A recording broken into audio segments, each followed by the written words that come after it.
বিশ্বাস করবেন কিনা জানি না, আমি মটকাগুলা শুধুমাত্র নিয়েছি, মানে এখানে ফিরনি ছিল, এই ফিরনিগুলো নিয়েছিলাম আমি শুধুমাত্র এই মটকাগুলো পাওয়ার জন্য। আর এই মটকাতে হচ্ছে চা খেতে আমার খুবই ভালো লাগে, যার কারণে আমি হচ্ছে এখন চা বসিয়ে দিয়েছি। এখানে যে চায়ের লিগার করতে দিয়েছি, আর এখানে এই যে গরুর দুধের মালাইটা সর করে নিয়েছি। তো আমি এখন এই যে এই মটকা কাপে হচ্ছে চা বানিয়ে খাবো। লিগারটা হয়ে গিয়েছে, এখন আমি এই যে ঢেলে নিব এখানে যে লিগারটা। এখন আমি এই যে মালাইটা এটা দিয়ে দিব, ডিরেক্ট হচ্ছে চায়ে দিয়ে দিব।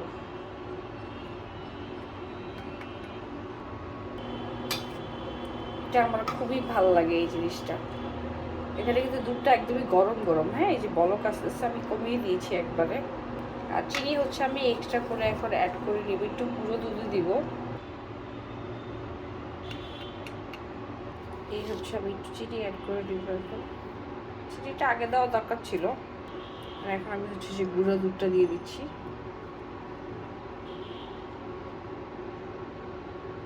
সেই হচ্ছে আমার চা এখন রেডি।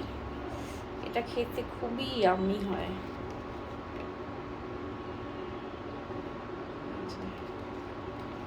খুব মজা হয় এই চাটা আমার খুবই, আর মটকায় খেতে কেন জানি অন্যরকম মানে টেস্ট লাগে। সেই তো আমার চা রেডি, গরম গরম চা।